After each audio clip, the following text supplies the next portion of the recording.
So there it is. I mean, I cannot, and I'm sure the world cannot believe that it is the big 80 coming up. I can believe it. I mean, Really? I've lived it all, and I'm trying to sort of. People say, "Well, you're going to have a big party." I said, "I'd rather have 3 or 4 small ones." You know, I remember on my 70th there were 200 people, and I couldn't speak to everybody. The original title for my tour was going to be the 80th birthday tour, and I said, "Oh, we've done that 70th birthday tour, 75th birthday tour," and I was speaking to myself, saying, "Well, I feel great at 80. I like the fact that it sounds good." The Great 80 Tours. And it's going to take you all over the country. I start way up north. I've got it written down here somewhere. Yeah, you're going to Glasgow. Glasgow. Then you're going to finish up at the Albert Hall. Oh, look, now that I've found it. Piece Look, of paper. Gateshead, Glasgow, Ross King. Blackpool, Birmingham, Nottingham, Sheffield, Manchester, Bournemouth, Brighton, and the Albert Hall in London. 2 nights. Done. Jobs are good. Now, it's funny you do that because I do consider myself very fortunate to have known you a long time and to have worked with you lots of times. So when it came to my questions for today, there's nothing because I thought we've chatted about so many things, but You bought the wrong piece of paper. Come on, admit it. no. Brexit. There's the only thing that what's your take on Brexit? Because everyone's baffled. Well, I mean, I don't think anybody's really quite explained it, or certainly at the beginning. I mean, I wasn't allowed to vote anyway. I think I would be tempted to have stayed, only because, you know, we were I think the 5th or maybe the 3rd largest economy in the world. Our little triangular of an island was doing pretty well, and I didn't feel any need to move away from it. Yeah, I can understand saying, oh, it would be great if you were just English and British again, but why throw away, you know, when things weren't that bad? I didn't vote. Because I reside in Barbados, I didn't get the vote. But we didn't really know enough about it, I suppose. I've got some picks over the decades just to remind some things or bring up some stuff. But before I do, what do you love to talk about? I usually like to talk about recording sessions, because of all the things that show business brings to you, my favorite part of it is recording. I still consider myself a recording artist. I've always loved the fact that you go into the studio with a bunch of songs, and then suddenly, after a few goes at it, it's Devil Woman. What do you hate talking about? I dislike talking about my family now, because there's been a couple of times, I can give you an example.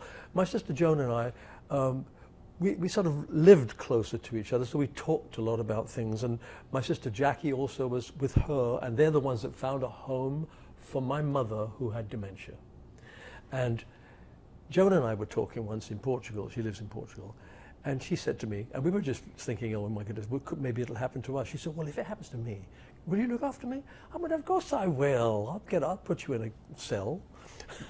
So we were having a joke about it, and she said, and if anything happens to you, I'll look after you.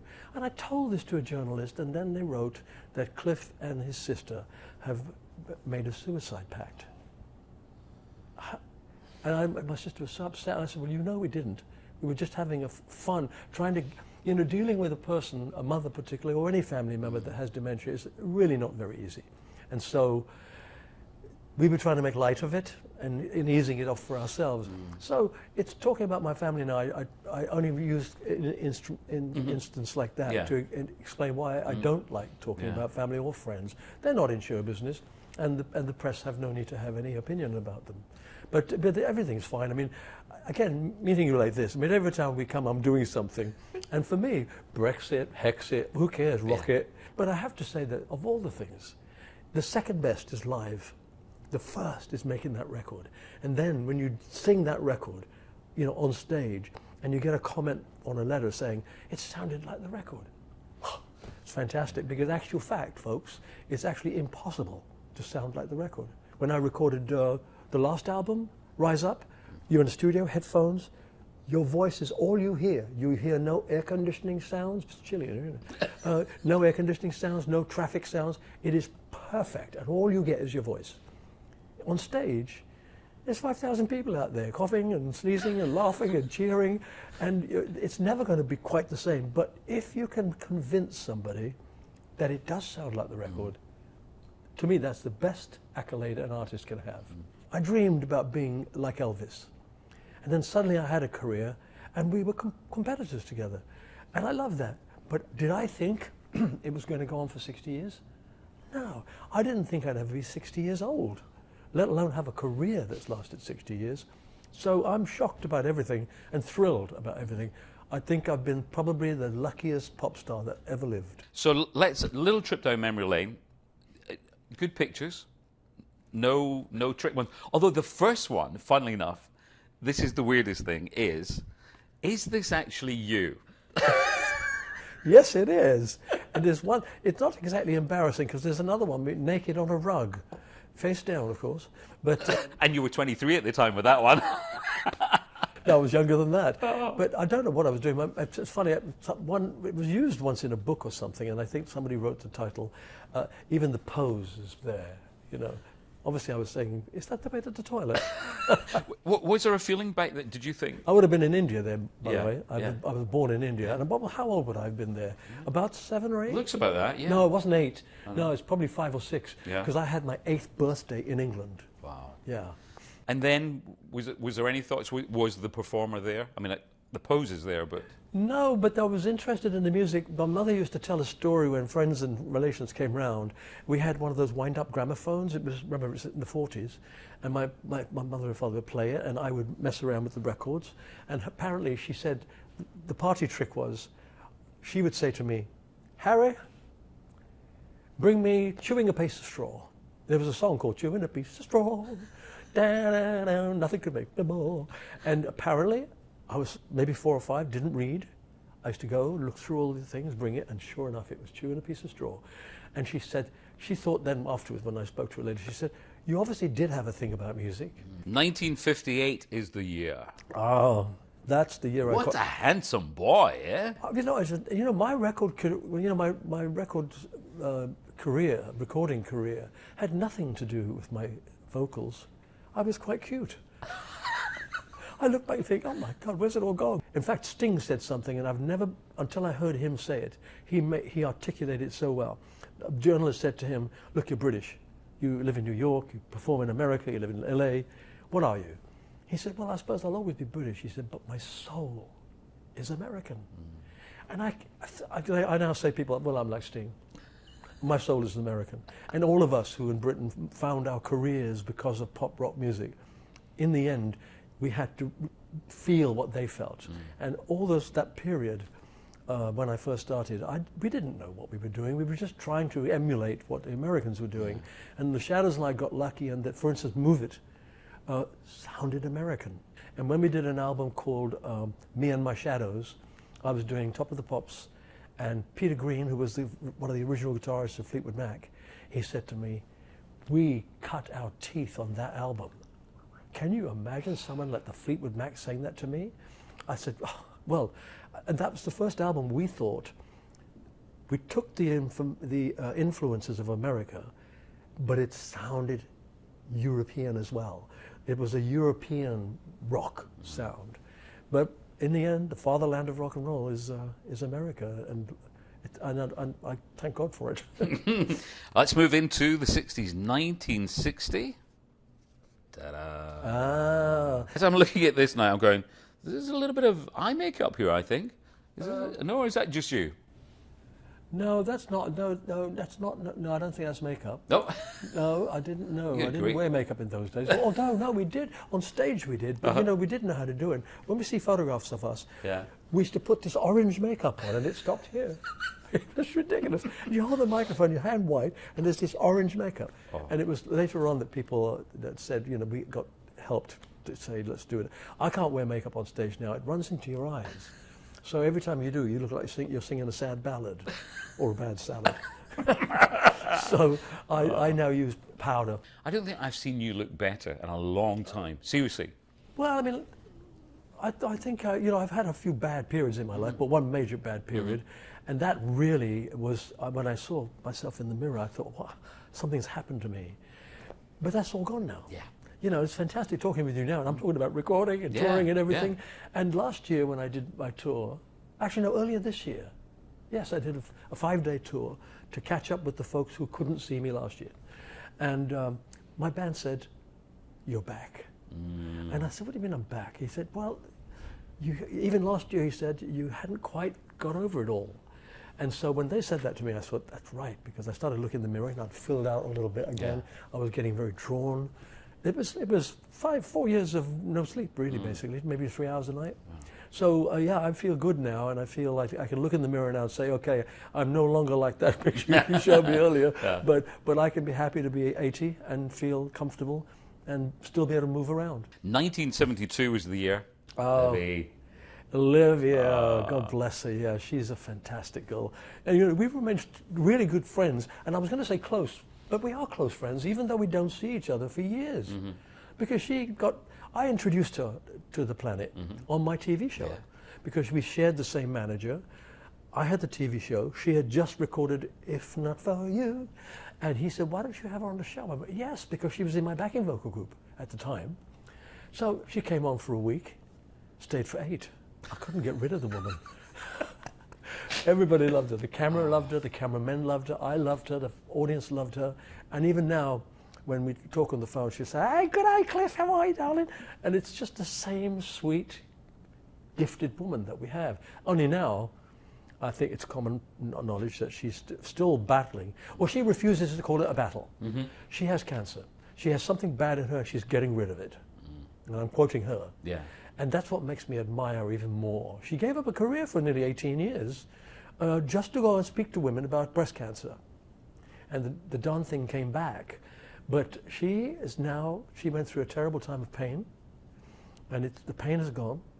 And I saw her doing a TV interview, and then she was walking, and now she's in America. She may have come back now. She was in America recently, and she was walking to raise money for this hospital that she helped to build in Melbourne. So she pretty well gave everything up, and just to do that. So my admiration for her has grown and grown and grown. And this sweet little girl that everybody thinks is, oh, this sweet little girl, she inside is steel. Somewhat apt, about to go back in concert, but look at this, 1989, The Event. And that was just the shell suit. That was just a tracksuit I worked in we rehearsed for about 5 or 6 weeks to do Wembley. that show. And it was Wembley. We sold out 2 nights there. And it was 72,000 people a night. And it's about a 5-hour show. It took us about 5 weeks to rehearse it. It was all over in 2 days. And it was absolutely phenomenal. Very emotional, because one of the days, the second of the 2 days, there'd been a rail strike or something. And the 72,000 people turned up. They must have walked, thumbed it. And it was quite emotional for me that happened. And I don't expect to do that again. I mean, it's, you know, I've been there, done that. It's up to the new guys to continue our fraternity, so to speak. Again, I feel very lucky to have known you over the years and to worked with you. But I found this, 1991. Oh, Virginia Wade, me, Sue Barker. Oh, is that you? It's me! Oh my! Now look. Yeah, look at that. You should make a record. And I think that was one of the first times we met. We played tennis. We played. Not at David Lloyd's club, was it? No, this was in Nottingham. Oh, Nottingham. Yeah. Oh, fantastic. That must have been... I remember going to the Federation Cup. That was it. That was Federation Cup. Princess Diana was there that day. Yeah, that's it. Yeah. That was it. We asked her to join, but she wouldn't come because you were in it. Are you still playing? Yes, I haven't played for a few weeks now because I usually play a lot when I'm in Barbados. I play 3 times a week with a coach when I'm in Portugal. And when I come to America, it's a little more difficult to find courts. I would imagine is probably one of the biggest moments in your life. 1990. Oh, yes. Sir Cliff. I know. You know, it's amazing because when people say, what's best thing in your career that you can remember that's happened? And it's so easy to say, it's the 14 number ones. But yes, they were really important, but what came out of the blue was the knighthood. This letter arrived. I was living in Surrey then, and the letter arrived. I opened it, and I had to read it again. It said, from the Prime Minister's office, your name has been put forward to the Queen to receive a knighthood. Would you be pleased to receive it? Well, I started to laugh, and in fact, it was hysteria. I wasn't laughing at it. I couldn't stop laughing for ages, maybe 10 minutes. Every time I looked at the letter, I fell about with laughter. And of course I went, yes, please. Do you like being called Sir Cliff? It is rather nice, but there's no need to use the title, really. It's a bit like Mr. I used to be introduced before, this is Mr. Cliff Richard. And people say, well, what do we... I said, look, it's a title. If you want to, you can't, don't use Mr. anymore, because it's not even on my passport, not even on the credit cards. I said, you can just say it's Sir Cliff. And the funny thing is, although it's quite a formal occasion and a formal knighthood, it becomes very informal in that after that, people just use your first name. 2005, a couple of friends here, and another Sir, and a Dame. Goodness. Oh. Elton. They were David and Cilla. Elton looks like he was a pope. Oh, glorious and John. Right. No, it was terrific. Where would that be, though? So that was the annual White Tie and Tiara Ball 2005. Ah, okay. David, Elton, and Cilla. Fantastic. Oh, Cilla, Mr. Still, in Barbados. She comes into every conversation, since even when she passed, still, there's 2 years, 3 years now. Yeah. It's amazing. She comes into everybody's minds all the time. Yeah. She was a fantastic friend. And she became a very loyal friend, you know, really loyal enough to say to me once, when the whole thing was happening with the BBC and stuff, if they don't come good, she said, I'm going to give that award back. I said, what award? She said, oh, I got an award from... I said, oh, keep it. No, I'm going to give it back. So she was a very loyal friend and very... Well, you knew her, didn't you? Yeah, very She was well, yeah. funny and gifted. I mean, you've been famous for so long. The hits came, you know, fairly early in your life. Has it been hard to have friendships? You know, have friends come and gone? You know, to know who's real, to know who's not? Very rarely. There's only a couple of times in my life that I feel that somebody I thought were friends pulled away. Yeah. And that's unusual anyway. And maybe it's a good thing. And people that stay with you just because of who you are, what you are, they're not really friends anyway. But these were people I thought were friends, really good friends, but they didn't survive. And it had nothing to do with me. So, no, most of the time I meet people all over the place. I mean, I love coming to America. I'm not really known here. Yes, you know, when I had a haircut in New York once, the guy, you know how they talk. Oh yeah, what do you do for a living, sir? Click, click, click. I'm saying, I sing. Make any money at it? I go, well, I've done pretty good. He said, do you make records? I went, yeah. He said, anything I'd know? I said, put your scissors down. She's just a devil woman. And he sings, with evil arm. He said, that's you? I went, yeah. He said, well, what's your name? I said, Cliff Richard. He said, never heard of you. So I love coming here. Great 82 coming up. Not until next year. Tickets obviously going on sale very soon. But for you, we were laughing off camera, you've had a couple of sleepless nights because of it. Well, when you do a tour like this, any tour that I do, there comes a point when, yes, the tickets are going to be on sale any minute now. And when people buy their tickets over the next month or so, I keep thinking to myself, but I don't have a show. What are they going to see? And so you have to spend some time, and I've listened to old albums. Yes, I've always enjoyed doing the songs they want me to hear. They want to hear. I do Summer Holiday, Living Doll, Bachelor Boy sometimes, and I get to do that. So while not sleeping a couple of times these last couple of weeks, I have come up with a few ideas. You are the embodiment. You are the inspiration that the age, it's a number, it doesn't matter. No, I mean, I said I'm one of the luckiest pop stars that's ever lived. I've been lucky in one respect with the music, but the other aspect of my life has been not being sick. You know, in 61 years now, I think I've only cancelled about 4 times, and that's because my voice disappeared, and I've never really been sick.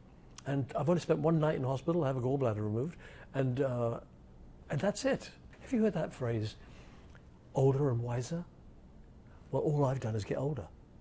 So now I'm trying to get wiser. Hence, you know, I'm trying to cut my life down and get it more sort of running in one channel. And I'm succeeding at that. You know, I don't do 4-month tours anymore. So I'm trying to take it easier, but I'm not stopping. So that's it. Ever? Not ever. Brilliant.